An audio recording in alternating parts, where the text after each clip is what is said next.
Mighty math classes में आप सभी का हार्दिक अभिनंदन है। मैं इसके पुष्पा इस माइटी मैथ क्लासेस में जो हमने आपको बोला था कि जो हम लेखपाल गणित का जो सिलेबस होगा उसको हम लाएंगे और उसको हम विधिवत कंटिन्यू पढ़ेंगे। हमको निराश नहीं होना है, लगे रहना है और बिल्कुल हताश नहीं होना है, क्योंकि मंजिल बहुत ही करीब है। जैसे ही लॉकडाउन खुलेगा आपका नोटिफिकेशन जहाँ तक कि है कि आ सकता है, और आप पढ़ाई पहले से ही अपनी इतनी स्ट्रांग रखिए जिससे कि आने वाले जब एग्ज़ाम आए तो हम उसमें अच्छा पार्टिसिपेट कर सकें। अगर आप सोचेंगे कि नोटिफिकेशन आएगा तब फॉर्म भरेंगे और तब हम पढ़ाई करेंगे तो आपकी पढ़ाई में कमियां रहेंगी। आप पहले से ही अपने आप को इतना मजबूत कर लीजिए कि आने वाले एग्ज़ाम में जब एग्ज़ाम आए तो आप बिल्कुल अपनी तरफ से बिल्कुल मजबूत हों। आपके सारे पहलू अच्छे से स्ट्रांग होने चाहिए। जैसे मैथ है, उसके बाद में आपका हिंदी है, जीएस है, जो भी सिलेबस है, जो भी आने वाला है, आप उस पर बिल्कुल दिमाग लगा के कंसंट्रेट होकर फोकस कर दीजिए। वो आपका बिल्कुल कंप्लीट होना चाहिए जिससे कि आपको कोई तकलीफ़ ना हो। तो हम शुरू करते हैं। तो आज हम इकाई के अंक की बात कर लेते हैं। तो इकाई का अंक कैसे मुझे सीखना है, किस तरीके से मैं इकाई का अंक सॉल्व करूँगा। तो इकाई के अंक की बात करूँ, इकाई का अंक फाइंड कैसे करते हैं। इकाई का अंक यानी इकाई का अंक कैसे ज्ञात करेंगे, राइट। यानी इकाई के अंक के पे क्वेश्चन बन जाता है। कभी होता है जैसे कोई संख्या दी गई 6, ऐसे नंबर दिए गए हैं, राइट। काफी बड़े नंबर दिए गए हैं। इसमें इकाई का अंक मुझे फाइंड करना है। इतना इतना दिया गया, इकाई का अंक फाइंड करना है कि इकाई का अंक क्या आएगा। इसकी सबकी हम इंटू कराएं तो इकाई का अंक। तो इकाई के अंक में क्या होता है, इन सभी संख्याओं के इकाई के स्थान उठा लिए जाते हैं। क्या उठा लिए जाते हैं, सभी संख्याओं का जो इकाई का स्थान होता है उसको उठा लिया जाता है। ऐसे इनके डिजिट उठा लिए जाते हैं। जैसे इसका डिजिट उठा लिया 6, इसका डिजिट उठा लिया 5, इसका डिजिट उठा लिया 7, इसका डिजिट उठा लिया 4 और इसका डिजिट उठा लिया 1, राइट। अब सबकी इंटू कराई जाती है। पहले तो हम जब भी कभी ऐसा कभी करेंगे तो हम देख लेते हैं कहीं पे 5 और 2 का मल्टीप्लिकेशन तो नहीं दिखाई दे रहा। क्या नहीं दिखाई दे रहा, यानी 5 और 2 का मल्टीप्लिकेशन कहीं पे तो ऐसी कोई वैल्यू तो नहीं कहीं पे बन रही है जब 5 और 2 इकाई के स्थान बन रहे हों। क्या 5 और 2 इकाई के स्थान बन रहे हों, ठीक है। तो ऐसी संख्या अगर कहीं पे मिल रही है तो उसका हमेशा 0 इकाई का अंक बनता है। कितना इकाई का अंक बनेगा, यानी 0 बनेगा। जैसे देखें 6 पंचे 30, 30 हुआ ना, 30 ऐसे ही तो लिखा जाएगा। अब ये जिसके साथ भी इसकी गुणा होगी, जिसके साथ भी इंटू होगी, बट ये 0 सबसे पहले आ जाएगा। तो यानी जहाँ पे भी 5 और 2 का कितना भी बड़ा नंबर क्यों ना हो, अगर 5 और 2 का इंटू कहीं पे दिख रहा है तो उसमें इकाई का अंक हमेशा आंख मूंद के आपको बिल्कुल 0 लगा दीजिए, राइट। अब उसके बाद में जैसे एक दूसरा नंबर हम आपको उठाते हैं, जैसे 3 4 3, उसके बाद में 4 5 3 1 इंटू 2 6 5 2 इंटू 4 3 6 7 इंटू 8 5 9 3, राइट। इतना बड़ा नंबर है, बहुत लंबा चौड़ा नंबर है। तो इसमें आपको अगर इकाई का स्थान पूछना पड़ जाए तो आप क्या करेंगे, इसका इकाई का स्थान, इसका और इसका और इसका, इनकी सबकी इंटू कराएंगे इकाई के स्थान की। जैसे 3 की गुणा कराएंगे, 3 का 3 तो इकाई का स्थान मिला 3, 3 की इसके साथ 3 दूनी 6, इकाई का स्थान 6 मिला, 6 सत्ते 42, 42 में इकाई का स्थान 2 और 2 की इसके साथ 3 दूनी 6। तो आंसर बोलो कितना आएगा मेरा, यानी 6 आएगा। कितना आएगा आंसर, 6 आएगा। अब मैं इस पर थोड़ा आगे बढ़ता हूँ और बताता हूँ कि इकाई के स्थान और कैसे। तो दोस्तों ये जो इकाई का अंक है इसको भी समझ लेते हैं। ये मैंने डाटा पहले से लिख लिया है क्योंकि लिखने में थोड़ा टाइम लगता है, इस वजह से डाटा पहले लिखना पड़ता है। तो जैसे कि अगर आपको देखा जाए कि इकाई का अंक कौन कौन से हो सकते हैं, आप भी जानते हैं कि 0 से 9 तक के यानी कुल इकाई के अंक 10 अंकों में से ही कोई एक अंक होगा, राइट। 10 अंकों में से कोई हिस्सा ही अंक इकाई का स्थान होगा, क्लियर। उसके बाद में जैसे यदि हम दूसरा पॉइंट क्या हमारा लिखा है, यदि इकाई का अंक 0 हो, तो उसकी मतलब उसका कोई भी घात हो तो इकाई का अंक जो होगा हमेशा 0 आएगा। यानी जैसे यहाँ पे मैं ऐसे कर दूँ 50 इतना, और इसकी पावर में कितना भी इतना ज़्यादा कर दूँ तो भी इकाई का अंक हमेशा 0 आएगा, राइट। कितना आएगा? 0 आएगा। उसके बाद में यदि तीसरे नंबर की बात करें, यदि इकाई का अंक 5, 6, 1 हो तो उसकी कोई भी घात की जाए। जैसे कोई 5, 6, 1, आपको याद रखना है अगर कोई संख्या, जैसे ये संख्या है और इसकी पावर इतना लिखा है और आपसे पूछ दिया जाए कि इस संख्या का इकाई का स्थान क्या बनेगा, तो आपको सोचना नहीं, इकाई का स्थान 6 ही बनेगा, क्योंकि आपको 3 वर्ड याद रखने, 3 अंक याद रखने कि 5, 6 और 1, 1, 5, 6 ये ऐसे अंक होते हैं, इनकी कितनी भी पावर कर दी जाए तो इकाई का स्थान कभी नहीं बदलता है, जो होता है वही रहेगा। जैसे इसमें आप देख रहे होंगे ये जो संख्या लिखी है काफ़ी बड़ी संख्या है, तो इसका इकाई का स्थान कितना है? 6। और मैं कह दूँ इकाई का स्थान निकालो, इकाई का स्थान, तो बिल्कुल आपको क्या कर देना, इकाई का स्थान जहाँ 6 देखा तुरंत 6 मार दो और आगे बढ़ जाओ, राइट। जैसे ही देखो, जैसे आपको बताएं कि 5, 6, 3, 2, 5 इसकी पावर अगर मैं कितना भी कर दूं, अगर मैं पूछूं कि इकाई का स्थान कितना होगा, तो आपके दिमाग में तुरंत क्लिक होना चाहिए कि इकाई का स्थान 5 है, तो पावर कितनी भी कर दी जाए तो इकाई का स्थान हमेशा 5 ही रहेगा, राइट। उसके बाद में यदि कोई नंबर कितना भी ऐसा क्यों ना हो, इतनी बड़ी नंबर है और मैं इसकी पावर कितनी भी ज़्यादा कर दूं, कितना भी बढ़ा दूं, तो इसका भी इकाई का स्थान कभी नहीं बदलता, यानी कभी नहीं बदलने वाला, राइट। उसके बाद में जो नेक्स्ट हमारा जो नियम है इकाई के स्थान का, ये सभी आप नोट डाउन कर लेना, और ये नोट डाउन करने के बाद में आपका इकाई का स्थान कभी मिस नहीं होगा। बहुत ही अच्छे से आपने आज सीख लिया है। यदि इकाई की घात यानी कोई भी इकाई संख्या है, जैसे इकाई के का अंक किसी भी संख्या में इकाई का अंक 2, 3, 7, 8 हो, तो उसकी जो घात हो उसको 4 से डिवीज़न करिए, और 4 के डिवीज़न करने के बाद में उसका इकाई का स्थान आसानी से निकाल सकते हैं। जैसे 3, 4, 5, 6, 7, जैसे इसमें मैंने देखा 7, तो मैंने इकाई का स्थान यहाँ 7 बना लिया, राइट। कितना बना लिया? 7 बना लिया। अब मैं कह दूँ इसकी पावर में लगा दूँ, मैंने पावर लगा दी है, इसे इतनी ज़्यादा पावर लगा दी, और मैंने कहा कि ये जो संख्या है इसमें इकाई का स्थान कितना बनेगा, राइट। इसमें इकाई का स्थान हम थोड़ा छोटा कर लेते हैं। अब इतनी जो पावर लगी, अगर मैं पूछूं कि इसमें इकाई का स्थान कितना आएगा, कितना इकाई का स्थान होगा, आप पावर देख के डरे मत। जैसे ही आपको 7 याद आया तो यानी इसमें 4 से डिवीज़न लगाइए, 4 इक्कन 4, 4 दूनी 8, 4 इक्कन 4, यानी शेष इसमें घात में कितना बचा? बोलो शेष कितना बचा यहाँ पे? यानी 2 बचा। 6, 4 इक्कन 4 यानी 2 बचा, यानी 7 की पावर आप 2 करेंगे, और 7 की पावर 2 करेंगे तो 7 सत्ते 49 यानी 49। तो इकाई का स्थान बोलो कितना आया? 9 आया, राइट। इकाई का स्थान कितना आया? 9 आया। तो इस तरीके से हम इकाई का स्थान ऐसे फाइंड करेंगे। अब हम आगे क्वेश्चन देखते हैं, तो इसे रफ करना पड़ेगा। जैसे मैं एक छोटा सवाल लेता हूँ, जैसे 2 की पावर मैंने 45 कर दी, 2 की पावर 45 कर दी, मैं कहता हूँ इकाई का स्थान ज्ञात कीजिए। इकाई का स्थान ज्ञात करने के लिए बोला मैंने, स्थान ज्ञात कीजिए, ज्ञात कीजिए। किसका स्थान ज्ञात कीजिए? इकाई का स्थान। तो आपने देखा यहाँ पे 2 है, राइट।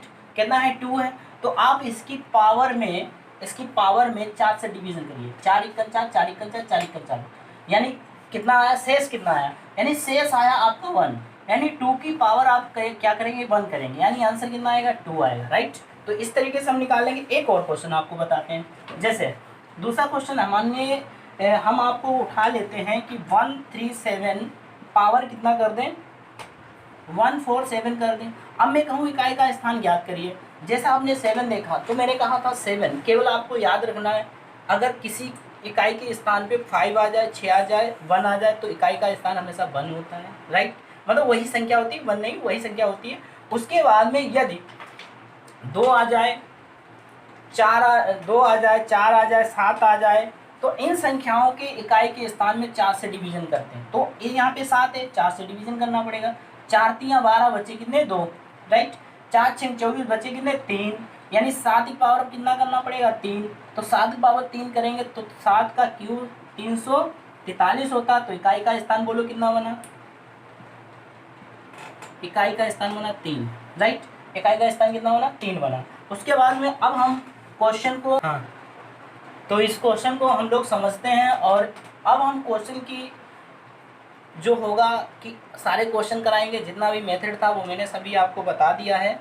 अब हमारे क्वेश्चन आएंगे और क्वेश्चन हम लोग सीखते हैं। जितने भी नंबर सिस्टम में मेरे क्वेश्चन हैं वो सारे क्वेश्चन मैं करूँगा और हर टाइप को मैं कवर करूँगा। ऐसा कोई कोना नहीं छोड़ूंगा जहाँ से क्वेश्चन बन रहा है, तो मैं उसे हर कोने को खंगाल लूँगा अच्छे से। सारे क्वेश्चन आपको हर टाइप के क्वेश्चन कराने वाला हूँ।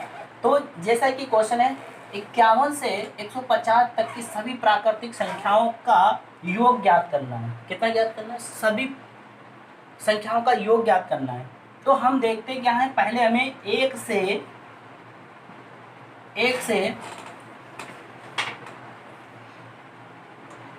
150 तक की हमें क्या निकालना पड़ेगा, यानी 1 से पहले हम कहाँ तक की निकालें 150 तक की निकाल लें।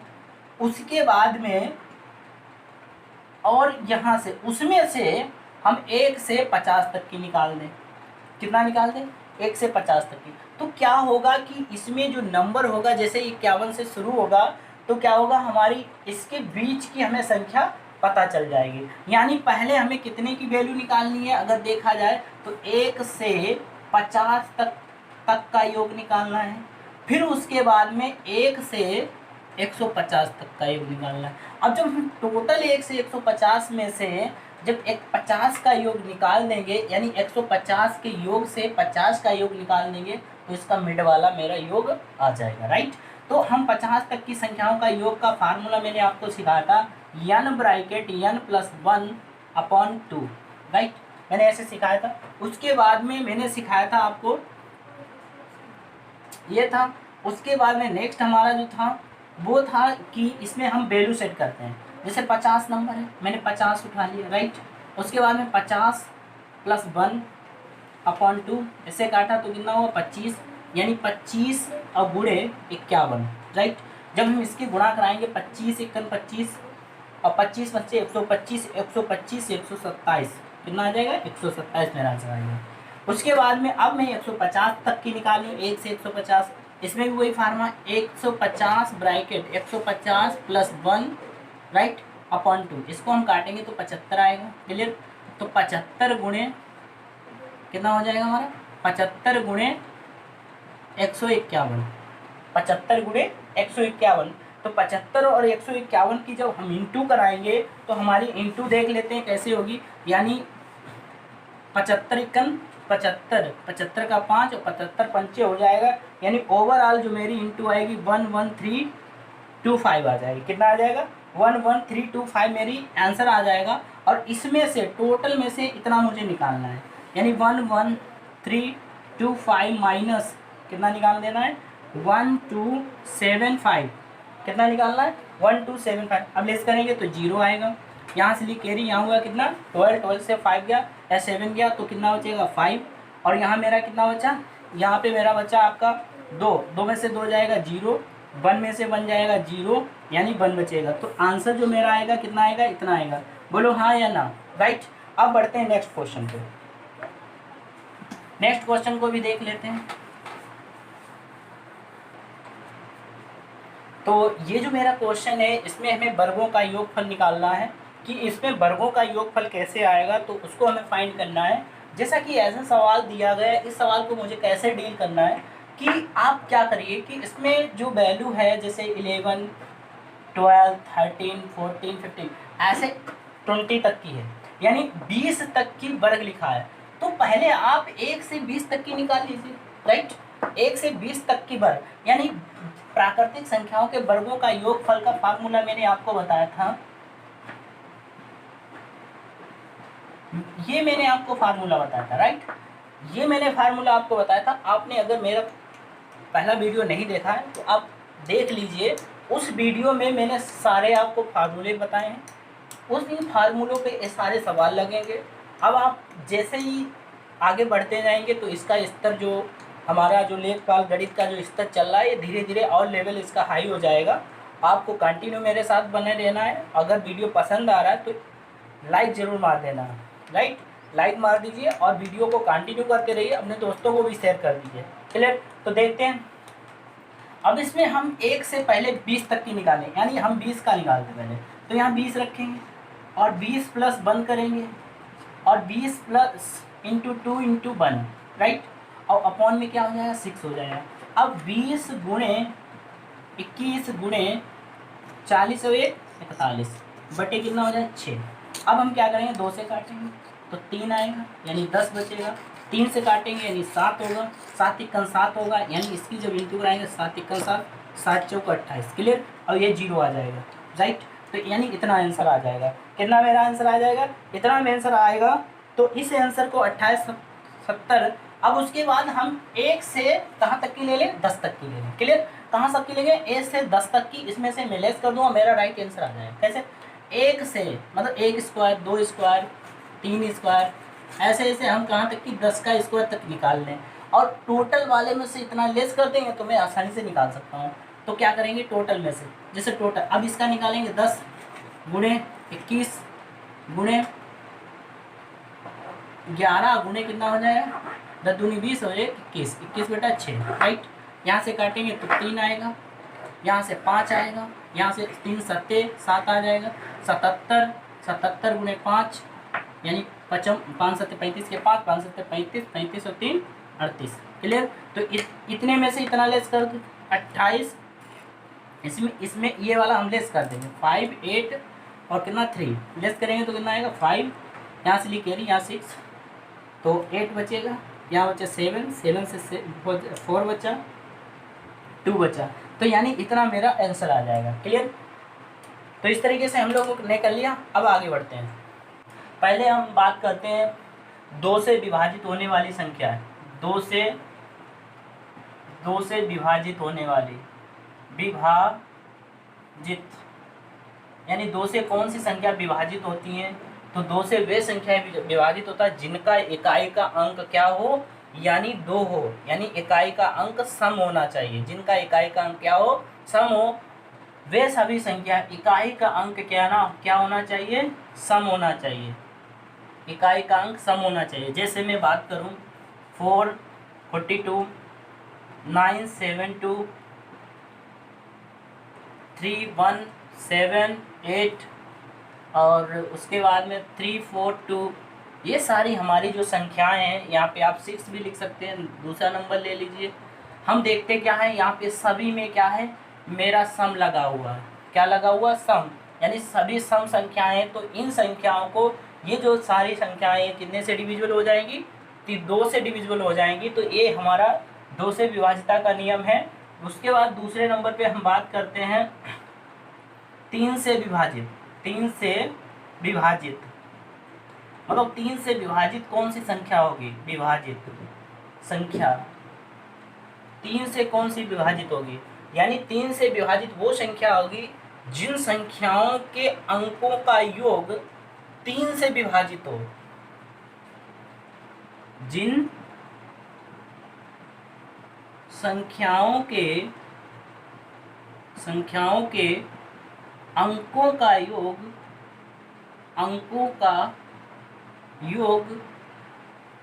3 से विभाजित हो।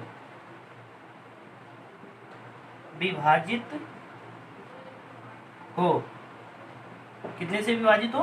3 से विभाजित हो। वो संख्या 3 से पूरी डिविजिबल होगी। क्लियर? तो इसमें हम जैसे एक संख्या उठा लेते हैं, जैसे हमारी यह संख्या 12772, ये मेरी संख्या है, बहुत बड़ी संख्या है और हमें लग रहा है कि ये तो 2 से डिविजिबल तो है ही, और उसके बाद में देखेंगे कि ये 3 से कैसे डिविजिबल है।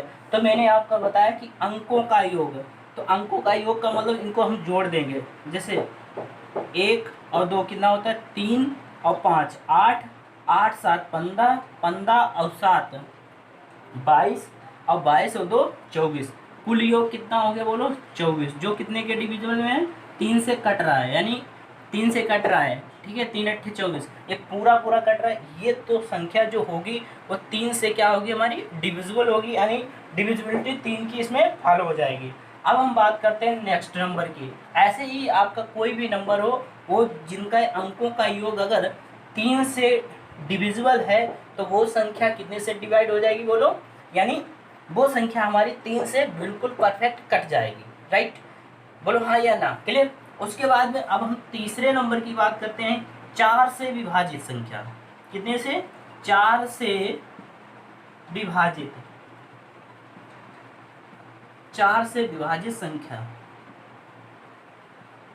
4 से विभाजित कौन सी संख्या होगी, यानी 4 से विभाजित वो संख्या होगी जिसके इकाई का जो 4 से विभाजित संख्या कौन सी होगी, यानी 4 से विभाजित वो होगी जिसके संख्या के दो संख्या, मतलब कोई संख्या है उस संख्या के लास्ट के 2 डिजिट अगर 4 से कटते हैं तो वो पूरी संख्या कितने से डिविजिबल होगी, यानी 4 से डिविजिबल होगी, क्लियर। जैसे मैं बात करता हूँ, जैसे मैंने संख्या लिखी, परिभाषा इसकी लिख लें, किसी संख्या की अंतिम दो संख्याएं,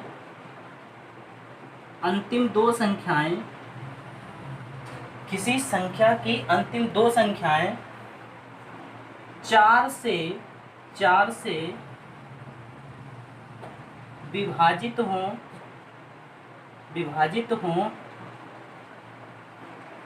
4 से विभाजिता का संख्या का जो नियम है, विभाजित संख्या कौन सी होती है, यानी किसी संख्या के अंतिम 2 अंक अगर 4 से विभाजित हों तो वो संख्या 4 से कट जाएगी। जैसे संख्या में बात करूं तो संख्या हम ले लेते हैं, जैसे 8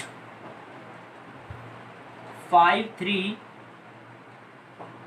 2 4 5 2, ये इतनी बड़ी संख्या है, इसको हम कैसे चेक करेंगे कि कितने से डिविजिबल होगी, तो यानी हम लास्ट के 2 डिजिट उठा लेंगे, लास्ट के कितने डिजिट 2 डिजिट उठा लेंगे, और इन 2 डिजिट को जैसे 52 उठा लिया, उसको हम 4 से काटें, तो 4 से काटेंगे 4 1 4, 4 1 4 4 3 12, कितना हो जाएगा, पूरा पूरा मेरा डिवाइड हो रहा है, तो ये संख्या जो होगी पूरी संख्या कितने से डिविजिबल हो जाएगी, 4 से डिविजिबल हो जाएगी, राइट। अब हम आगे देखते हैं। अच्छा, अब हम बताते हैं आपको 5 से विभाजित होने वाली संख्या, यानी कितने से नंबर, नेक्स्ट हमारा जो नंबर है यानी 5 से विभाजित, 5 से विभाजिता का नियम, विभाजित, 5 से विभाजिता या विभाजित कुछ भी बोल सकते हैं, यानी जिसमें भी इकाई का अंक 0 हो या 5 हो, क्या होना चाहिए, किसी संख्या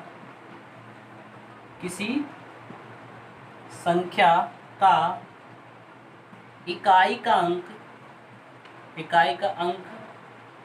क्या हो, 0 हो या फिर 5 होना चाहिए, इकाई का अंक क्या होना चाहिए, 0 हो या 5 हो, वो संख्या कितने से डिविजिबल होगी, यानी वो 5 से डिवाइड हो जाएगी। जैसे हम बात करें,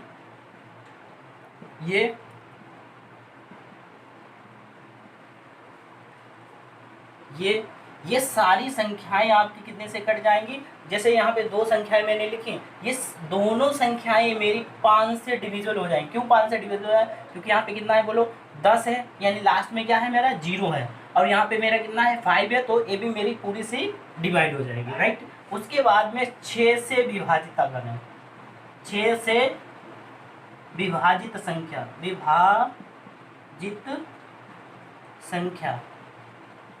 6 से विभाजित संख्या का नियम क्या है, यानी 6 से विभाजित संख्या का नियम है, जैसे किसी भी संख्या, कोई भी संख्या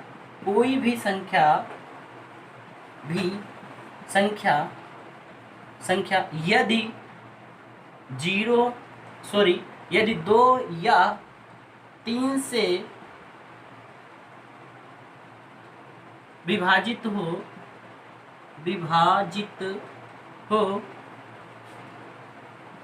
हो तो वह 6 से क्या होगी, विभाजित हो जाएगी, यानी कोई भी संख्या जो होगी वो अगर 2 या 3 से विभाजित हो रही है तो वो 6 से विभाजित हो जाएगी, राइट। अब उसके बाद में हम बात करते हैं, नेक्स्ट नंबर है 8 से विभाजित। 7 से पूछा नहीं जाएगा ज़्यादा विशेष। 8 से विभाजित संख्या। 8 से विभाजित संख्या का नियम क्या है? 8 से विभाजित संख्या का, यदि किसी भी संख्या की लास्ट की 3 डिजिट अगर 8 से कट रही हैं तो पूरी संख्या कितने से विभाजित हो जाएगी? 8 से कट जाएगी। किसी संख्या की अंतिम 3 डिजिट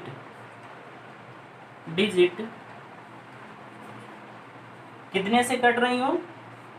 8 से विभाजित हो।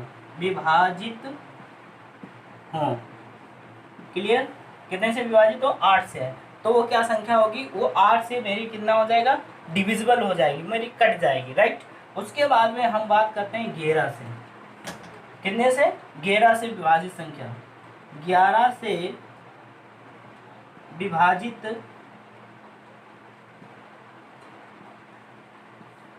संख्या, 11 से विभाजित कौन सी संख्या होगी? जिस संख्या, कोई भी संख्या होती है, उस संख्या के किसी भी संख्या के सम तथा किसी भी संख्या के सम तथा विषम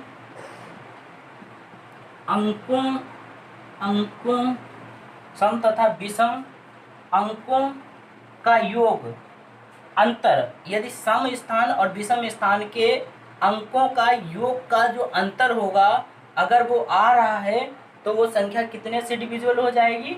वो संख्या आपकी 11 से डिविजिबल हो जाएगी। जैसे मैं एक संख्या दे रहा हूँ आपको, कोई भी संख्या हो जिसके सम और विषम, जैसे हम बात कर लेते हैं, जैसे मेरा 331 है, तो इसमें सम स्थान देख लेते हैं। जैसे सम स्थान का मतलब है, जैसे हम इसको दोनों को जोड़ लें, जैसे 1 2 3 4 है, ठीक है, राइट। तो हम क्या करें, पहले विषम स्थान जोड़ लें। जैसे इसका विषम स्थान 1 है, ये विषम है, तो 1 प्लस इसका विषम कौन सा? ये वाला 3 ऐड करेंगे तो कितना होगा? 4। ये हमारा विषम का हो गया। सम का देखें तो इसका भी कितना हो जाए? माइनस अंतर कर दें, 3 प्लस 1, अब जब अंतर करेंगे तो 4 माइनस 4 इक्वल टू 0।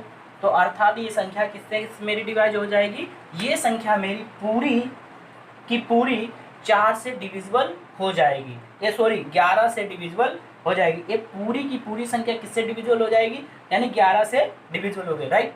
अब उसके आगे बढ़ते हैं। तो अब मैं इसे देख लेता हूँ, जो मेरा ये लिखा हुआ है इसको मैं कैसे देखूंगा। जैसे शेषफल अवधारणा क्या होता है? यानी शेषफल अवधारणा ये होती है कि भाजक, यहाँ पे जो हमारा भाग का सिस्टम होता है, जैसे मैं यहाँ पे 2 से मैं 5 में अगर ऐसे करूँ तो इसको मैं सॉल्व करूँ, 2 दूना 4 यानी 2 टाइम जाएगा, बचेगा 1, राइट। तो यहाँ पे जो लिखा होता है इसको हम लोग बोलते हैं भाजक, यानी डिवाइजर बोलते हैं, जिससे हम भाग देते हैं किसी संख्या को। और उसके बाद में जो हमारा बीच में ये लिखा होता है इसे हम लोग बोलते हैं डिवाइडेंट। क्या बोलते हैं? यानी इसे हम डिवाइडेंट बोलते हैं। जो मेरा बीच में लिखा होता है ये मेरा क्या होता है? डिवाइडेंट होता है। और जो लास्ट में लिखा है क्वाइटेंट्स होता है। क्या नहीं होता है? क्वाइटेंट। यानी क्वाइटेंट ये होता है कि जो मेरा भागफल आता है उसको मैं क्वाइटेंट कहूँगा। उसके बाद में मेरा यहाँ पे क्या बचता है? रिमाइंडर बचता है। तो ये आपको याद रखना है। इससे मैं आगे चल के फार्मूले लगवाऊंगा जिससे आपको लर्न होना चाहिए। आप इसे नोट डाउन कर सकते हैं। इसे नोट डाउन कर लिए, यानी भाज्य बराबर भाजक गुणे भागफल प्लस शेषफल। क्या होता है? भाज्य इक्वल टू भाजक इंटू भागफल प्लस शेषफल, राइट। तो ये चीज़ें सारी जो दी गई हैं इसको तुम्हें याद रखना है, जिसको हम ये ऐसे भी बोल सकते हैं कि dividend is equal to dividend is equal to, यानी हमारा हो जाएगा divisor into quotient quotient plus क्या हो जाएगा हमारा, रिमाइंडर हो जाएगा, रिमाइंडर, राइट। तो हम इसे ऐसे भी याद रख कर सकते हैं, और ये हमारा जो है ये इम्पोर्टेंट है, तो इसको भी आपको याद रखना है। शेष, अब आपको बताते हैं शेषफल प्रमेय क्या होती है, तो मुझे इसे रफ करना पड़ेगा। अब देख लेते हैं शेषफल प्रमेय। अब इसको जो हमारा है रिमाइंडर, शेषफल प्रमेय क्या होती है, यानी हम लोग रिमाइंडर थ्योरम को समझेंगे कि रिमाइंडर थ्योरम क्या होती है, और रिमाइंडर थ्योरम से काफ़ी क्वेश्चन पूछे जाते हैं जो कि काफ़ी अच्छे क्वेश्चन होते हैं। जैसे कि मैं अगर बात करूं, जैसे हम ए बी प्लस सी, यानी यहाँ पे कोई संख्या अगर रखें और इसको एन से डिवीज़न करें, तो हमारा जो रिमाइंडर आता है वो R A plus R B plus R C आता है, राइट। उसको हम एन से डिवीज़न कर दें तो मेरा आंसर आ जाता है, क्लियर। तो जो भी, या हम ऐसे कह सकते हैं ये हमारा आंसर आ जाएगा अगर मैं इसको ऐसे सॉल्व करूँ। यहाँ पे ये क्वेश्चन मैं आपको कराने की क्वेश्चन कराता हूँ। जैसे आपका क्वेश्चन है, ये क्वेश्चन मेरा है, तो ये क्वेश्चन ऐसे है, जैसे कि इसमें आपको करना है जैसे 40 प्लस 83 प्लस अपॉन 17, इसमें आपसे पूछा जाए कि शेषफल ज्ञात कीजिए। क्या पूछा जाएगा, शेषफल ज्ञात करने के लिए पूछा जाएगा, क्या कि हमें शेषफल कितना आएगा, राइट। तो आप क्या करेंगे, पहले ऐड करेंगे, ऐड करने के बाद निकालेंगे। ऐसा आपको नहीं करना है, आप सीधे करिए 17। ये जो थ्योरम जो लिखी है इसका यूज कैसे करना है वो मैं आपको बता देता हूँ, कैसे हम लोग यूज करके इसको निकालेंगे। 17 से काट देते हैं इसे, 17 कम 17, 17 दूनी 34 यानी 6 बचा, राइट। 17 चक्कू 68 यानी 15 बचा, और 17 102 102 मतलब 8 बचेगा, राइट। तो इतना मेरा बचा, तो हम क्या करेंगे 6 फिर 15 प्लस 8 इनको ऐड करेंगे और इसको 17 से डिवीजन लगाएंगे, राइट। तो इसको ऐड करेंगे तो 8 14 यानी 29 हो जाएगा। कितना हो जाएगा 29। 17 से डिवीजन करेंगे 17, तो बोलो मेरा कितना आएगा, 17 कम 17 34 हो जाएगा, ज़्यादा हो जाएगा। तो इसमें से ऐसे लेस कर देंगे, 1 टाइम जाएगा, यहाँ पे बचेगा 2 यानी 12। आंसर हमारा जो आएगा वो कितना आ जाएगा मेरा, यानी 12 आ जाएगा। कितना आंसर है, यानी रिमाइंडर जो मेरा आएगा 12 आ जाएगा, राइट। यानी आंसर हमारा बिल्कुल सही है, करेक्ट है। तो आपने क्या सीखा कि ऐसे अगर कोई डिजिट दी गई तो उसको ऐड करना है और हमें ऐसे आंसर निकाल लेना है। इसी थ्योरम पे एक और थ्योरम होती है, जब क्या होता है इसमें इनटू में अगर कोई चीज़ आपको इनटू में दी गई तब हम कैसे रिमाइंडर थ्योरम निकालेंगे। जैसे ये तो मेरा पहला टाइप हो गया, अब मैं दूसरे टाइप की बात करता हूँ। जैसे हमारा दिया गया ए into B into C upon N है, राइट। अगर इसका रिमाइंडर थ्योरम से अप्लाई करें तो क्या निकलेगा, यानी R A into R B into R C upon क्या हो जाएगा, एन हो जाएगा, राइट। यानी इस पे हमें, अब इस पे हम आपको सवाल बना के दिखाते हैं कि ऐसे सवाल अगर आ जाएगा तो हम कैसे सॉल्व करेंगे जिससे हमारा आंसर एग्जैक्ट आ जाए, क्लियर। तो हम इसे रफ करते हैं।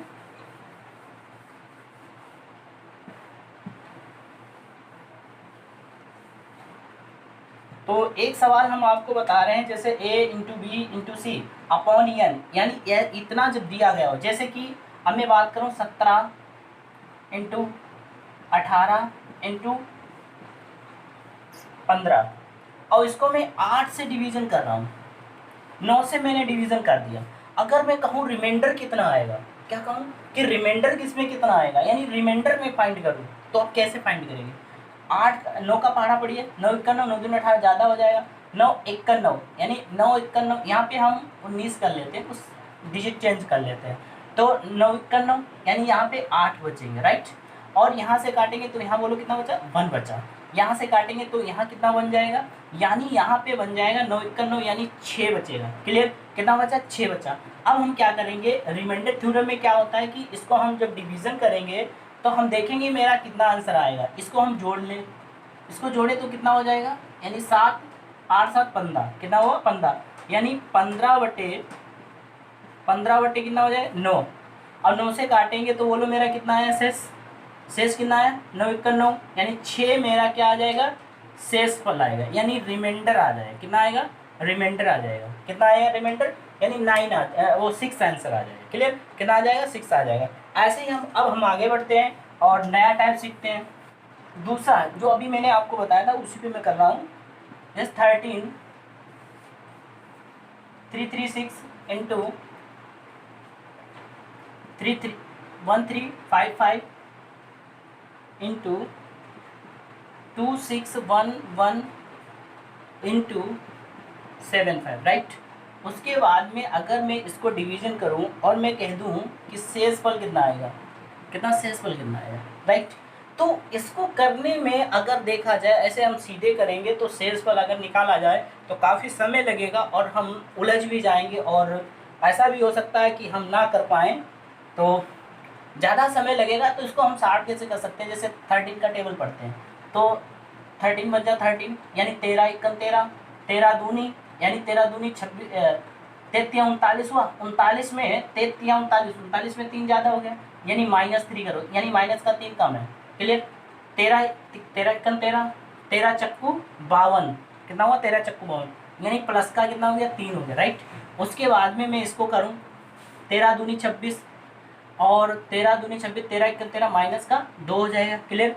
उसके बाद 13 से इसे काटूँ, 13 कम 13, 13 दूनी 26, 33 39, 13 चक्कू 52, 13 पच्चे 65, 23 छंग 78, 23 छंग 78 यानी 3 ज़्यादा है तो माइनस कर दीजिए, राइट। उसके बाद में जो हमारी वैल्यू आती है इसकी मैं इंटू करा दूँ, इसकी सबकी -3 इंटू 3 इंटू -2 इंटू -3, क्लियर। अब इसकी इंटू करा तो इंटू कितना 36 3 3 9, 9 दूनी 18, 18 कम 18, 18 36, 18 3 54, कितना हुआ 54, क्लियर। कितना हुआ 54। अब 54 हुआ वो काहे का माइनस माइनस प्लस हुआ, यानी ये तो प्लस हो जाएगा और ये माइनस यानी माइनस हो जाएगा। फिर 13 से काटेंगे, 13 एकम 13, 13 चक्कू 52, कितना हुआ 13 चक्कू 52 और 13 चक्कू 52 बचे कितने यहाँ पे 2 यानी माइनस का 2 बचा। अब जो हमारा आंसर आएगा वो आपको क्या करना है, ये 13 में से ये 2 लेस कर दीजिए, कितने 2 लेस कर दिए तो आंसर कितना आ जाएगा 11, राइट। तो बोलो हाँ या ना, क्लियर। तो इस तरीके से हम शेषफल निकाल सकते हैं, आसानी से ऐसे शेषफल निकाला जा सकता है। अब हम बात करते हैं अदर क्वेश्चन पे, और उस क्वेश्चन को हमें कैसे सॉल्व करना है, तो उस क्वेश्चन को भी देख लेते हैं। जैसे मेरा क्वेश्चन है, एक दूसरा क्वेश्चन मैं आपको बता रहा हूँ कि मुझे अगर ये वैल्यू अगर हमारी दी गई है, जैसे नेक्स्ट क्वेश्चन की बात करूँ, इसमें लिखा है 25/24, राइट। और पावर में हमारा कितना लिखा है 13। अगर मैं इससे कहूँ कि वैल्यू कितनी आएगी, यानी जो सॉल्व करेंगे तो आंसर कितना आएगा, राइट। तो इसको सॉल्व करने का सबसे सिंपल सा तरीका है कि अगर मुझे शेषफल इसमें निकाला जाए तो हम क्या करेंगे, इसकी इंटू इसके साथ कराएंगे, यानी 25 को हम 24 से डिवीज़न करते हैं, देखे थे कितने बार जाएगा तो शेष क्या बचता है, यानी 24 जो होता है 25, यानी 25 में हम कितने से 24 से डिवीज़न करेंगे तो बोलो मेरा कितना बचा 1। अब 1 की पावर अगर 13 किया जाए, 1 की पावर 13 किया जाए तो आंसर कितना आएगा 1 आएगा, राइट। तो इस तरीके से हम उसका निकाल सकते हैं शेषफल, क्लियर। उसके बाद में अब हम